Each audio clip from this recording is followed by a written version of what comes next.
Slaves were solely valued for what they could produce, never for what they think, how they feel. And today we couch our relationships in that same value system. I wouldn't date a man with less than a 750 credit score. I love her because she got her own. Her swag better match my swag. I'm going to pay all the bills, and she better submit, or I'm going to pay half the bills, and she got to bring something to the table. Breeding for affections. I don't hear discussions. Like even Biggie Smalls, like what your interests are. What are your interests? What's your value? That's your, because me in choosing a spouse, choosing somebody to procreate with, choosing somebody I wanted to have an intimate relationship, the number one consideration was their ideology. I don't give a damn. What is your position on the state of the world? How do you place yourself in the world? Who do you align with? Who do you align against? It was ideology above everything else. Because that's how I measure people. I don't care if she came from a good family or bad family or what. It was ideology. But you could be the greatest scholar in the world. And I told you, I've seen this. I've been to talks. I've been in the room with Dr. Ben Yakinen, with Dr. Clark, Professor Matt. I tell you, I've been in the room with these scholars. And inevitably, somebody would get up and say, well, what do you do? A black man could be the greatest writer, philosopher. It doesn't matter. Black men are only measured. Black men are only valued by our oppressors, our enslavers, for our physical prowess, our work. And we took that in a man works, while crackers would go to bathhouses and sit naked in steam tubs and rule the world from sitting naked in a jacuzzi, not lifting a goddamn finger, and rule the world and dictate and guide armies. And they are statues of these motherfucking slugs, these parasitic men. There are statues built to those men. Libraries and great halls built to house the ideas and the beliefs and the myths and the folklore that white men have conceptualized. In order to get my college degree, Aristotle, Jean-Paul Sartre, Sigmund Freud. And nobody ever asked, what did he build? He do all that talking. He do all that pontificating. He do all that philosophizing. When we are the founders of intellectualism, of scholarships, they burned our libraries. They razed our universities to the ground. They stripped our intellectual scholarly monuments. They took the stone and the marble from our great universities and used that stone and marble to pave roads. And the intellectual, the psychological, the mental component of African people and African culture was diminished and replaced by slanging crack rock, or he got a wicked jump shot. And yeah, that's what they did to us. But now this is what we do to each other. This is what we do to each other, valuing each other, measuring our worth by what they provide us or deny us. Because I got another thing. Relationship and the very act of reproducing ourselves, sexual reproduction, has been reduced to an economic interaction, not a cultural, not an intellectual, not a communal connection, but an economic agreement. That's their culture. And we act like it works for me. Black men out here talking about providers. But what's the root word of provider? Viter, the suffix the pro means forward or in favor of. Viter means to see. So a provider is one who looks forward. In its most natural sense, a provider is an intellectual, a conceptualizer, a person who can visualize things. Because that's what, when people say you're the provider, because it was understood by the ancients that production is communal. Provisions are always communal. There is no such thing as an individual provider. There's no such thing. That is an illusion that you ain't made shit. You have a man sitting in a house with a fleet of cars and a wardrobe full of clothes and jewelry all over his head, but that motherfucker ain't never been in a manufacturing environment. He ain't never been to an auto plant, let alone a mine to pull out iron ore. He ain't never been to what do you call that shit? An oil rig to extract the oil to fuel his car. He ain't never been to a lumber mill to get the lumber that makes the shit. He ain't never been to a diamond or a gold mine, Floyd Mayweather. Can't even spell aviation, but you bragging about your private jet.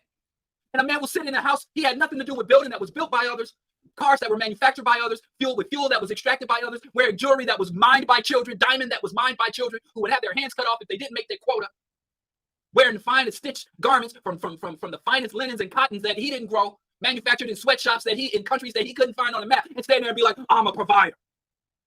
I'm a provider. No, those sweatshop workers, those miners, those farmers, those seamstresses, those are the motherfucking providers. You're a consumer.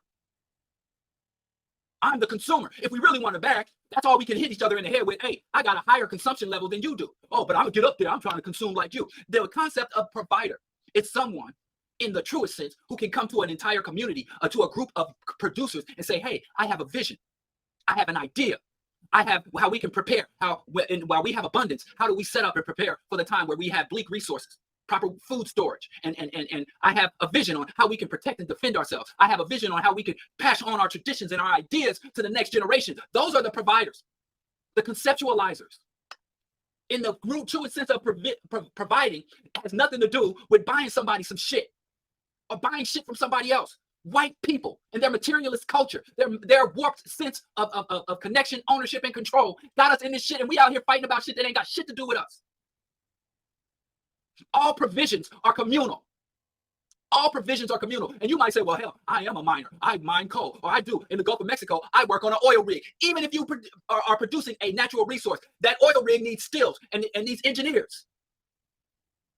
The gloves you wear, the leather tanners, those heavy leather gloves, if them shits ain't made right, your goggles ain't made right, your helmet ain't made right. So even people who create and extract natural resources depend on everybody around them. And the only way you can get out there and to get that job and do that work is you got to know your family is secure. You got to know the bus driver that drives and the teacher that teaches your child.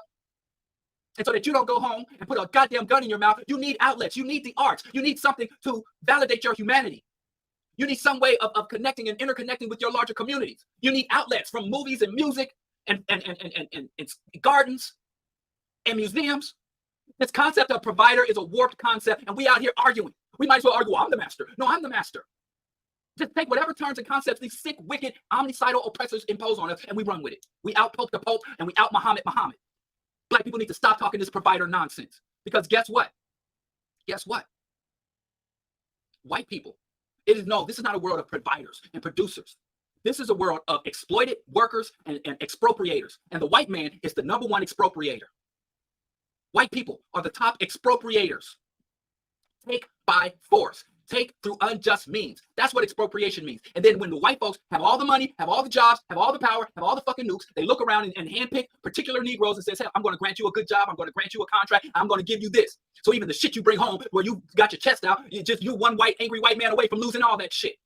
Mayweather, you're one legislative policy, one IRS investigation. You walk around with your chest out because you get to play around in this luscious garden that the white man allows you to play in, and that he can snatch from you without effort and without resistance. And you're looking at other black people like you got something going, when all you have is what they're allowing you to have. And you play no role in determining the quality, the nature, the policies that govern that shit. You have no role in the governance, in the management. So we got white expropriators, and then what white expropriators engage in is what is called maldistribution.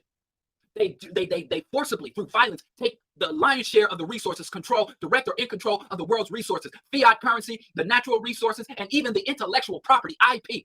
And then what they do is say, hey, we're going to keep the lion's share for ourselves, and we're going to distribute just a trickle down, a small amount to certain hand-picked individuals who play a certain role in our overall system of power, who don't offer any threat or resistance to our dominance.